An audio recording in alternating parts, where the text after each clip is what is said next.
Hi friends, welcome to my channel Vinitha's library. இன்றைக்கி நம்ம channel என்ன பார்க்க போகிறோன்னா, ஒரு ஈஸியான குக்கிங் ரெசிபி தான் பார்க்க போகிறோம். கொத்தமல்லி சாதம் அதுதாங்க இன்றைக்கி நம்ம செய்ய போகிறோம். எல்லாருமே கொத்தமல்லி சாதம் கேள்விப்பட்டிருப்பீங்க. ஆனால் இது வந்து நம்ம கொத்தமல்லி தலையை வச்சு பண்ண போகிறதில்ல. கொரியாண்டர் சீட்ஸ், அதாவது வர கொத்தமல்லி, இதை வச்சு தான் நம்ம செய்ய போகிறோம். ரொம்ப ஈஸியாக இருக்கும்.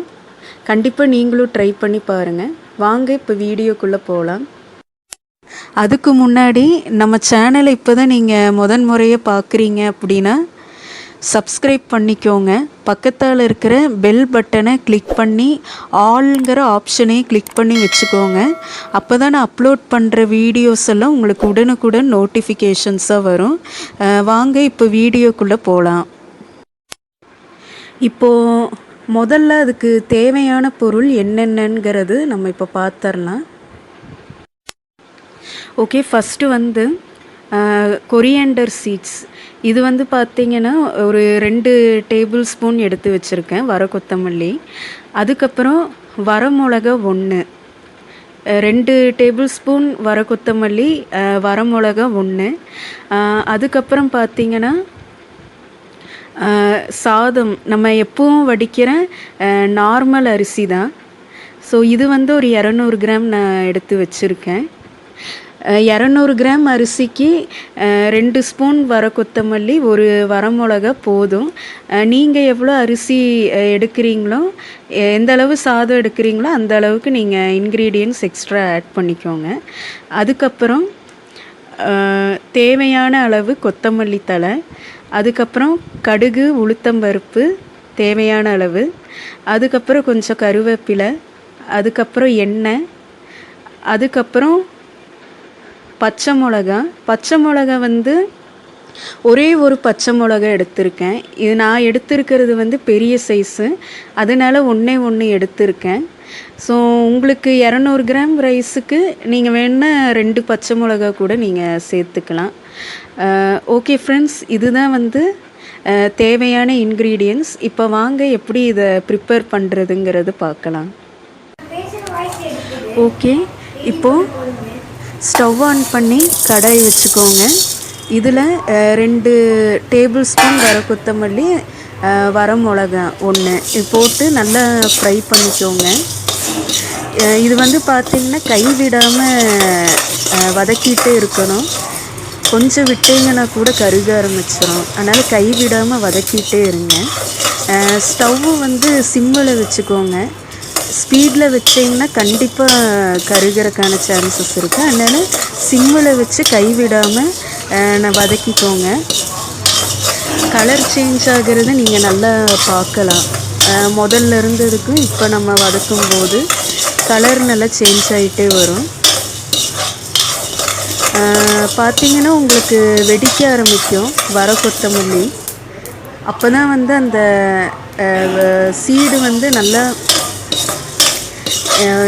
உடையிற அளவுக்கு நல்லா வதங்கியிருக்குன்னு அர்த்தம். வெடிச்சுது அப்படின்னா நல்லா ஃப்ரை பண்ணிக்கோங்க. கைவிடாமல் ஃப்ரை பண்ணிகிட்டே இருங்க. ஓகே, இப்போ பார்த்திங்கன்னா உங்களுக்கு நல்லாவே ஃப்ரை ஆயிடுச்சு, கொரியாண்டர் சீட்ஸும் அந்த ட்ரை சில்லியும். ஓகே, இப்போ அடுப்பை ஆஃப் பண்ணிவிட்டு நல்லா ஆற வச்சுக்கோங்க. ஓகே, இந்த மாதிரி தனியாக ஒரு பிளேட்டில் கொட்டி நல்லா ஆற வச்சுக்கோங்க. அப்போ தான் மிக்சியில் போட்டு நீங்கள் அரைக்கும்போது மிக்சி ஸ்பாயில் ஆகாமல் இருக்கும். பாருங்கள், இப்போ அரைச்சாச்சு. முடிஞ்ச வரைக்கும் நல்லா ஃபைன் பவுடராக இந்த மாதிரி நல்லா அரைச்சி வச்சுக்கோங்க. ஓகே ஃப்ரெண்ட்ஸ், இப்போ வாங்க இது எப்படி செய்கிறதுன்னு பார்க்கலாம். மறுபடியும் ஸ்டவ் ஆன் பண்ணி கடாய் வச்சுக்கோங்க. கடாய் நல்லா காஞ்சதுக்கப்புறம் தேவையான அளவு, ரைஸுக்கு ஏற்ற மாதிரி தேவையான அளவு எண்ணெய் ஊற்றிக்கோங்க. எண்ணெய் ஊற்றி அது நல்லா காயணும். இந்த ரெசிபி செய்யும்போது பார்த்திங்கன்னா மோஸ்ட்லி அடுப்பை வந்து சிம்மிலேயே வச்சு பண்ணுங்க. ஏன்னா ரொம்ப ஃபாஸ்ட்டில் வச்சு பண்ணிங்கன்னா நம்ம போட போகிற அந்த பொடி, அதுக்கப்புறம் உளுத்தம்பருப்பு எல்லாமே கருகிறதுக்கான சான்சஸ் இருக்குது. ஸோ முடிஞ்ச வரைக்கும் சிம்மிலேயே வச்சு பண்ணுங்கள். ஓகே, எண்ணெய் வந்து நல்லா காய்ச்சதுக்கப்புறம் கடுகு, உளுத்தம்பருப்பு சேர்த்துக்கோங்க. உளுத்தம்பருப்பு நல்லா ஓரளவுக்கு செவக்கணும். செவக்கிற வரைக்கும் வெயிட் பண்ணலாம்.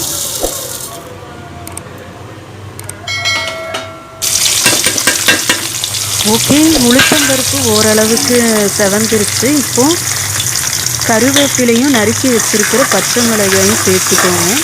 இப்போது அதோட எசன்ஸ் வந்து நல்லா எண்ணெயில் இறங்கணும். அது வரைக்கும் கொஞ்சம் நல்லா வதக்கிக்கோங்க.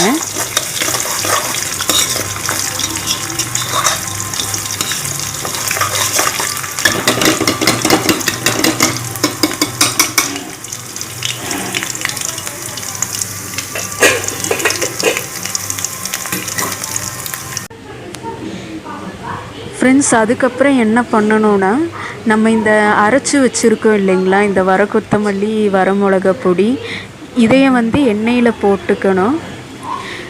சாரி ஃப்ரெண்ட்ஸ், அந்த இது என்னால் ஷூட் பண்ண முடியல. எனக்கு என்ன ஆச்சுன்னு தெரியல.